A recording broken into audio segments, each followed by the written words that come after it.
Hello everyone, নতুন আরেকটি video নিয়ে আপনাদের সামনে চলে এসেছি। আমার আজকের যে রেসিপি সেটি হচ্ছে ঘি। বাসায় কিভাবে একদম খাঁটি ঘি তৈরি করা যায় সেই রেসিপিটি আমি আপনাদেরকে করে দেখাবো। আর স্টেপ বাই স্টেপ যদি আপনারা আমার এই রেসিপিটি ফলো করেন, আপনাদের ঘিও ঠিক এইরকম একদম পারফেক্ট ওয়েতে হবে। দেখুন, আমি আপনাদের একটু ভিডিওটা দেখাচ্ছি। কত সুন্দর ঘি হয়েছে। খাঁটি ঘিয়ের কিন্তু কোনো তুলনাই নেই এবং বিভিন্ন রেসিপিতেই আমাদের এই খাঁটি ঘিয়ের প্রয়োজন পড়ে। আপনারা এখন থেকে বাসায় খুব সহজে এই ঘি তৈরি করে নিতে পারবেন। এই জন্য আমি এখানে প্রথমেই যে একদম গরুর যে খাঁটি দুধ আছে সেই দুধটাকে খুব ভালো করে ঘন করে জাল দিয়ে উপর থেকে এই সরটাকে তুলে নিচ্ছি। এটাকে কিন্তু মালাই বলে। অনেক রান্নায় আমাদের এই মালাইয়ের প্রয়োজন হয়, কিন্তু আমরা অনেকেই জানি না যে মালাইটা আসলে কি। মালাই আর কিছুই না, সেটা হচ্ছে দুধের সর। এইভাবে প্রতিদিন দুধ জাল দিয়ে আমি দুধের সরগুলোকে তুলে নিয়েছি। দেখুন, আমার কিন্তু এখানে অনেকগুলোই সর হয়েছে, অর্থাৎ এই মালাইটা দিয়েই কিন্তু আমরা বাটার অথবা ঘি বাসায় তৈরি করতে পারি। আমি এই সরগুলোকে খুব ভালো করে ডিপ ফ্রিজে সংরক্ষণ করেছি। প্রায় 2 মাসের মতো সর জমিয়ে আমার এতগুলো মালাই হয়েছে। এগুলো দিয়ে এখন আমি আপনাদের ঘি তৈরি করে দেখাবো। আমি এই সরগুলোকে পাটায় খুব ভালো করে বেটে নিচ্ছি। 2 থেকে 3 বার এই সরগুলোকে পাটায় খুব ভালো করে এরকম মসৃণ করে আপনাদের বেটে নিতে হবে। সরটা যতটা ভালো মসৃণ করে আপনারা বেটে নেবেন, আপনাদের বাটার কিন্তু ততটা সুন্দর পড়বে আর ঘিও খুব ভালো হবে। এই জন্য স্টেপগুলো ফলো করবেন। এবার এই বেটে রাখা সরগুলো আমরা একদম ফ্রিজের ঠান্ডা জলে কতক্ষণ ধুয়ে নেব। আমি ফ্রিজের একদম ঠান্ডা জলে সরগুলো দিয়ে দিয়েছি আর সাথে কিছু আইস কিউবও দিয়েছি। দিয়ে সরটাকে সেট হওয়ার জন্য 5 মিনিট রেখে দিয়েছি। দেখবেন এখান থেকে বাটার তৈরি হওয়া শুরু করবে।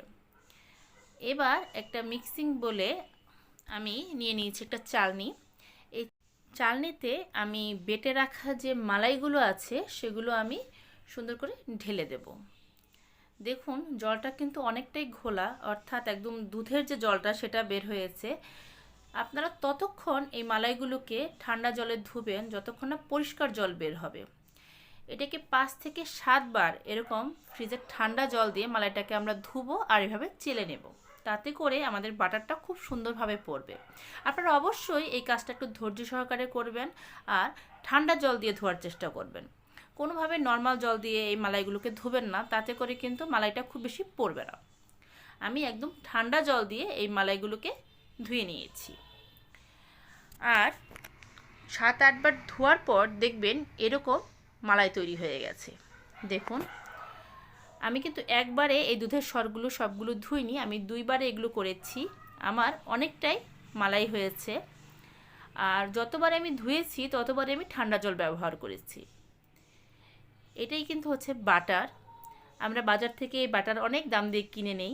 আপনারা চাইলে এটাকে ডিপ ফ্রিজে এয়ারটাইট বক্সে ভরে রেখে দিতে পারেন। যখন কোনো রেসিপিতে প্রয়োজন হবে আপনারা বাটার ব্যবহার করতে পারেন। এই হোমমেড বাটার কিন্তু খুব সহজেই তৈরি করা যায়। এক রেসিপিতেই আপনারা বাটার, মালাই এবং ঘি তৈরি করা শিখে নিতে পারলেন। এবার আমি আগেও কিছুটা বাটার তৈরি করে রেখেছিলাম, সেটা আমি এখানে অ্যাড করে দিলাম। দেখুন আমার কতখানি বাটার হয়েছে এবং এটা দিয়ে কিন্তু অনেকখানি ঘি হয়েছে। অনেকেই মিক্সিতে দুধের সরগুলো বেটে থাকেন। আমি দেখেছি মিক্সিতে বাটলে কিন্তু এরকম সুন্দরভাবে বাটার তৈরি হয় না। এই জন্য ঘিয়ের পরিমাণটা অনেক কম হয়। আপনারা একটু কষ্ট হলেও চেষ্টা করবেন মিক্সির পরিবর্তে পাটায় এই সরগুলোকে বেটে নেওয়ার। তাহলে এইরকম বাটার আপনাদেরও ঘরে হবে আর খাঁটি ঘি আপনারা বাসায় খুব সহজে তৈরি করে নিতে পারবেন। আমার কিন্তু অনেকগুলো বাটার হয়েছে। একমাত্র এতগুলো বাটার হয়েছে আমি ঠান্ডা জলে বারবার মালাইগুলোকে ধুয়ে নিয়েছি। আপনারা একটু চেষ্টা করবেন একদম ফ্রিজের ঠান্ডা জলে অর্থাৎ আইস কিউব দিয়ে এই দুধের মালাইটাকে ধুয়ে নেওয়ার। এই বাটারটা এখন আমি চুলায় জাল দেব। আমি একটি হাঁড়িতে এই বাটারগুলো সম্পূর্ণ দিয়ে দিচ্ছি। বাটার কিন্তু খুব সহজেই পুড়ে যায়, এই সময় চুলার আঁচ কিন্তু একদম কমিয়ে রাখবেন যাতে করে বাটারগুলো দেওয়ার সাথে সাথেই পুড়ে না যায়। বাটারগুলো কিন্তু আস্তে আস্তে মেল্ট হওয়া শুরু করেছে। দেখুন আমার বাটারগুলো কত সুন্দর মেল্ট হচ্ছে। এগুলোকে আমি চামচের সাহায্যে একটু ঘুরিয়ে দেব, যাতে করে নিচে লেগে না যায়। এই সময় কিন্তু চুলার আঁচ আমি একদম লোতে করে রেখেছি।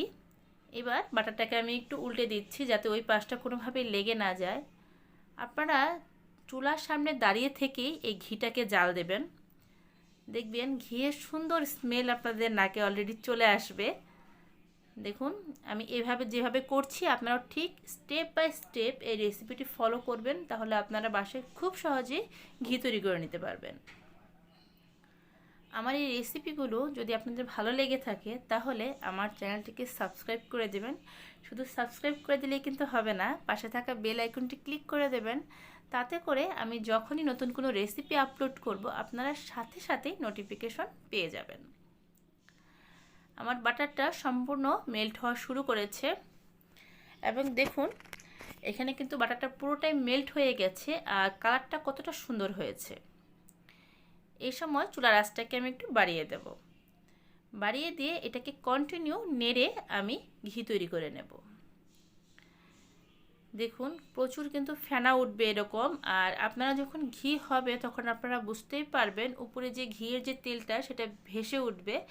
এখনও অনেক সময় লাগবে এই ঘিটা তৈরি করতে। আমার এটাকে তৈরি করতে প্রায় 10 থেকে 12 মিনিটের মতো সময় লেগেছে। দেখুন ঘিটা কিন্তু অলরেডি আমার পড়তে শুরু করেছে। খাঁটি ঘিয়ের কিন্তু রং এবং গন্ধ দুটাই কিন্তু খুবই সুন্দর। দেখুন কালারটা কতটা সুন্দর হয়েছে। বাজার থেকে আমরা যতই দাম দিয়ে ঘি কিনি না কেন, এরকম কিন্তু কালারটা হয় না। কিন্তু আপনি যদি বাসায় এইভাবে ঘি তৈরি করতে পারেন, তাহলে কিন্তু খুব সহজেই একদম খাঁটি ঘি আপনারা তৈরি করে নিতে পারেন।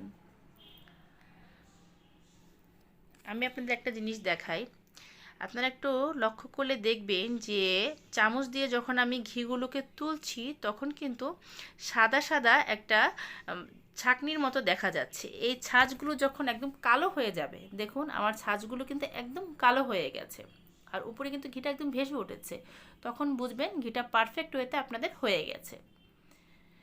এই যে দেখুন আমি তুলে দেখাচ্ছি। আর এই যে ছাঁচগুলো, এগুলো আমরা চালনিতে চেলে তারপর ঘিটা সংরক্ষণ করব।